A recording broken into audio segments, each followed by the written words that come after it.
আসসালামু আলাইকুম। আজকের আলোচনার বিষয় মেডিসিনের গ্রুপ নেম অথবা মেডিসিনের যে মূল উপাদান prednisolone. Prednisolone 2 milligram, 5 milligram, 10 milligram এবং 20 মিলিগ্রামের ট্যাবলেট রয়েছে। সিরাপ রয়েছে 5 মিলিগ্রাম প্রতি 5 ml বা 1 চামচে, 50 ml এবং 100 ml বোতলের সিরাপ এবং 1% 5 ml এ আই ড্রপ রয়েছে। থেরাপিউটিক ক্লাস গ্লুকোকর্টিকয়েডস এবং স্টেরয়েড মেডিসিনও বলা হয়। 1955 সাল থেকে ব্যবহার হয়ে আসছে এবং WHO এর প্রয়োজনীয় ঔষধের তালিকায় অন্যতম। 2022 সালে ইউএসএতে 4 মিলিয়নের উপরে প্রেসক্রিপশনের জরিপ পাওয়া যায়। ইন্ডিকেশন ও নির্দেশনা অথবা কী কী রোগের জন্য মেডিসিনটি প্রয়োগ করা হয়। এটি বিভিন্ন রোগে প্রয়োগ করা হয়। মোট কথা হচ্ছে ঔষধের কার্যক্ষমতা বাড়াতে, ঔষধের কার্যকারিতা বাড়াতে এই ওষুধ প্রয়োগ করা হয় অন্যান্য ঔষধের সাথে। কী কী রোগে ব্যবহার করা হয় সেগুলো পর্যায়ক্রমে বলছি সংক্ষিপ্ত আকারে। আর্থ্রাইটিস বা বাত ব্যথায়, হাড় ক্ষয়ের ব্যথায়, জয়েন্টের ব্যথায়, এছাড়াও আরও একটি উল্লেখযোগ্য জায়গায় ব্যবহার করা হয় অ্যালার্জি, সেটা স্কিনে হতে পারে, চোখে হতে পারে, কাশি, শ্বাসকষ্ট এবং অ্যাজমা লেভেলেও এটি ব্যবহার করা হয়। এছাড়াও বেলস পাপ বা মুখ বাঁকা হয়ে যাওয়া রোগেও এটি ব্যবহার করা হয়। ঔষধের পার্শ্ব প্রতিক্রিয়ায় যে অ্যালার্জির সমস্যা দেখা দেয় সেখানেও এটি ব্যবহার করা হয়। ক্যান্সার রোগে ইলেকট্রোলাইট ইমব্যালেন্সে এটি ব্যবহার করা হয়। মাল্টিপল স্ক্লেরোসিস বা অটো ইমিউনো ডিজিজের ক্ষেত্রে ব্যবহার করা হয়। রক্তে ক্যালসিয়ামের পরিমাণ বেড়ে গেলে এটি ব্যবহার করা হয়। জিআইডি গ্যাস্ট্রোইন্টেস্টাইনাল ডিজিজের ক্ষেত্রেও এই ঔষধ ব্যবহার করা হয়। অ্যানেমিয়া বা রক্ত স্বল্পতার ক্ষেত্রেও কিছু কিছু বিষয় মাথায় রেখে এই ঔষধ প্রয়োগ করা হয়। কন্ট্রাইন্ডিকেশন আর প্রতিনির্দেশনা অথবা অন্য ঔষধের সাথে প্রতিক্রিয়া ঘটতে পারে এমন কিছু ঔষধের গ্রুপ নাম বলছি। ফেনিটোয়েন, ফেনোবারবিটল, রিফাম্পিসিন, ডায়োরেটিক যে মেডিসিনগুলো রয়েছে স্ক্রিনশটে উদাহরণ দিয়ে দিচ্ছি। এই ঔষধ গ্রহণকালীন সময় সতর্কতা।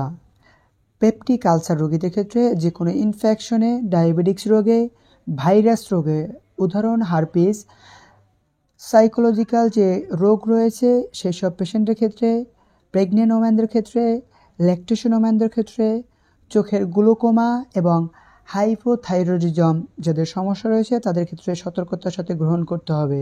ডোজ অ্যান্ড অ্যাডমিনিস্ট্রেশন আর মাত্রা ও ব্যবহার বিধি। কখন, কিভাবে, কতটুকু খাবেন এটি সম্পূর্ণ নির্ভর করবে রোগ, রোগী এবং চিকিৎসকের উপরে। আমি শুধুমাত্র স্বাভাবিক ধারণা দিচ্ছি। এই ভিডিওর উপর ভিত্তি করে কখনোই ওষুধ প্রয়োগ করবেন না।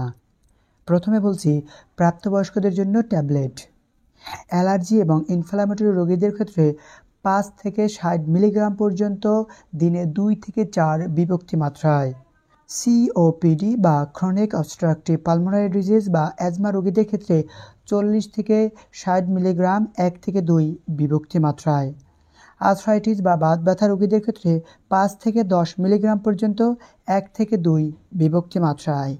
মাল্টিপল স্ক্লেরোসিস অথবা অটো ইমিউনো ডিজিজের ক্ষেত্রে সর্বোচ্চ ডোজ প্রয়োগ করা হয় 200 মিলিগ্রাম দিনে বিভক্তি মাত্রায়, পর্যায়ক্রমে কমিয়ে আনতে হবে।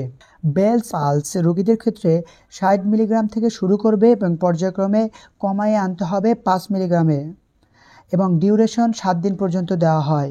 অন্যান্য রোগীদের ক্ষেত্রেও 5 দিন, 7 দিন এবং সর্বোচ্চ 1 মাস পর্যন্ত দেওয়া হয় রোগীর উপরে ভিত্তি করে। চোখের ড্রপ 1 থেকে 2 ড্রপ আক্রান্ত চোখে দিনে 2 থেকে 4 বার। ওষুধগুলো খাওয়ার পর খাবে। বাচ্চাদের সিরাপ খাওয়ার নিয়ম। বাচ্চাদের অ্যালার্জি এবং অ্যাজমার ক্ষেত্রেই বেশি ব্যবহার করা হয়। প্রতি কেজিতে 1 থেকে 2 মিলিগ্রাম, দিনে 2 থেকে 3 বার, সর্বোচ্চ 80 মিলিগ্রাম। যদি বাচ্চার ওজন 5 কেজি হয় তাহলে 5 মিলিগ্রাম পাবে সম্পূর্ণ দিনে, আর 5 মিলিগ্রাম মানে 5 মিলি মানে 1 চামচ, সুতরাং হাফ চামচ করে দিনে 2 বার দেওয়া যেতে পারে।